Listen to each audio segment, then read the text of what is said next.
নমস্কার বন্ধুরা, Tanuja kitchen with village ফুডে আপনাদের সকলকে স্বাগত। বন্ধুরা, আজ আমি বাটা মাছের ঝাল করব দারুণ স্বাদের আর খুবই সহজ রেসিপিটি। গরম গরম ভাতের সাথে তো দুর্দান্ত টেস্টি হয় এই রেসিপিটি। বন্ধুরা, আজ আমি বাটা মাছের ঝাল করব, তার জন্য নিয়ে নিয়েছি বাটা মাছ, এখানে 500 গ্রাম মতো। এগুলো নদীর টাটকা বাটা মাছ, সকালেই নিয়ে আসছে, একদমই টাটকা ছিল। তো মাছগুলোকে ভালো করে কেটে ধুয়ে বেছে নেব, তারপরে রেসিপিটি আমি বানাবো।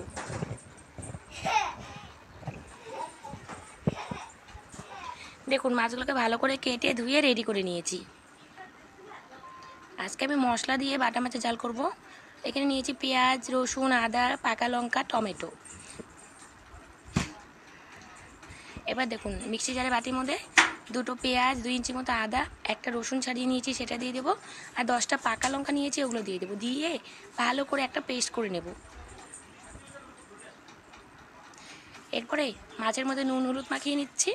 এরপরে মাছটাকে নুন হলুদ মাখিয়ে ভালো করে মেখে নিয়ে তেলে ভেজে নেব। এবার একটা কড়াই বসিয়ে দিলাম গ্যাসে। কড়াইয়ের মধ্যে বেশ কিছুটা পরিমাণে তেল দিয়ে দিলাম। দিয়ে একটা একটা করে মাছ সেই তেলের মধ্যে দিয়ে দিচ্ছি ছেড়ে। আর মাছ ভাজার সময় কিন্তু কড়াইটাকে ভালো করে গরম করে নিতে হবে। এরপরে আমি এখানে 6-7টা মতো করে মাছ দিয়ে দিলাম। দিয়ে 2 পিঠ উল্টে লাল লাল করে ভেজে তুলে নেব। দেখুন, এক পাশ হয়ে গেছে, আরেক পিঠ উল্টে দিচ্ছি।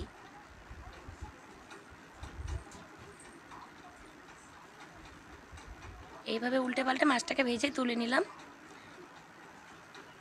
দেখুন, মাছগুলো ভাজা হয়ে গেছে, একটা প্লেটে তুলে নিচ্ছি। এইভাবে একইভাবে সব মাছগুলো আমি ভেজে নিলাম। আর কয়েকটা পটল ভেজে নিয়েছি ভাত দিয়ে খাওয়ার জন্য। তো ভাতের সাথে পটল ভাজাও খেতে ভালো লাগে, সেই জন্য ভেজে নিয়েছি।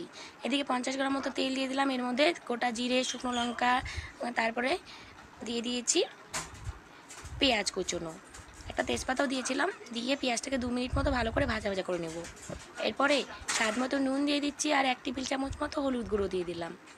দিয়ে পেঁয়াজটাকে ভাজা ভাজা করে নিচ্ছি। এরপর দিয়ে দিচ্ছি এর মধ্যে Kashmiri red chilli powder 1 table চামচ মতো, আর জিরের গুঁড়ো দিয়ে দিলাম 1 টেবিল চামচ মতো। দিয়ে এবার টমেটো কুচনোটা দিয়ে দিলাম। দিয়ে এবার এগুলোকে একসাথে ভালো করে আবার ভেজে নিচ্ছি। মশলাটা যাতে পোড়া না লেগে যায়, সেই জন্য সামান্য একটু জল দিয়ে দিলাম। টমেটো আর পেঁয়াজগুলো ভালো করে ভাজা ভাজা হয়ে যাওয়ার পরে যে মশলাটা পেস্ট করে রেখেছিলাম সেটা দিয়ে দিলাম এর মধ্যে। দিয়ে এটাকে 6-7 মিনিট মতো ভালো করে কষিয়ে নিতে হবে। ততক্ষণ কষাবো যতক্ষণ না মশলা থেকে কাঁচা গন্ধটা চলে যাচ্ছে।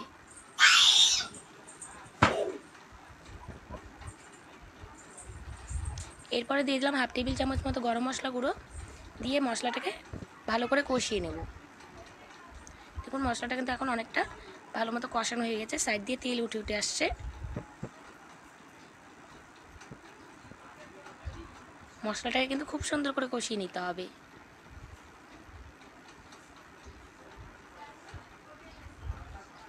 মশলাটাকে ভালো করে কষিয়ে নেওয়ার পরে এবার এর মধ্যে আমি সামান্য একটু জল দেবো, মানে 1/2 লিটার মতো জল দিতে হবে, যাতে একটু মাখা মাখা ঝোল থাকে, সেরকম পরিমাণে জল দিলাম।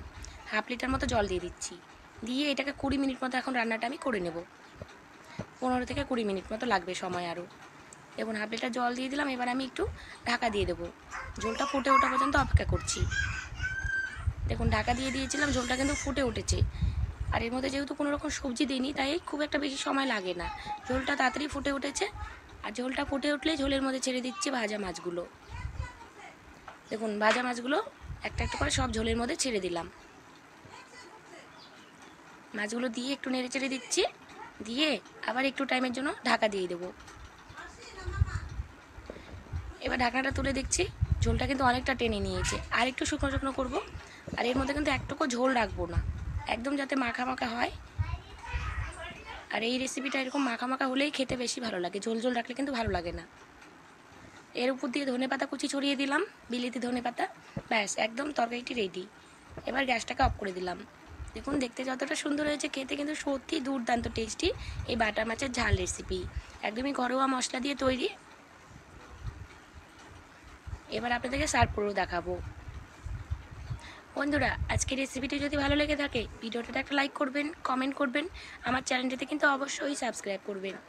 আর আপনারাও বাড়িতে এরকম বাটা মাছের ঝাল একদিন রেঁধে খেয়ে দেখতে পারেন, আশা করি আপনাদের খুবই পছন্দ হবে। বাটা মাছের অনেক রেসিপি সবজি দিয়ে খেয়েছি, তো সবজি দিয়ে আলু দিয়ে অনেকভাবে রান্না করে খেয়েছি। এভাবে একদিন ঝাল বানিয়ে আপনাদেরকে দেখালাম।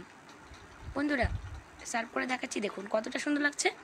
আজ আমি আসছি, আপনাদের সাথে আবার দেখা হবে নেক্সট ভিডিওতে।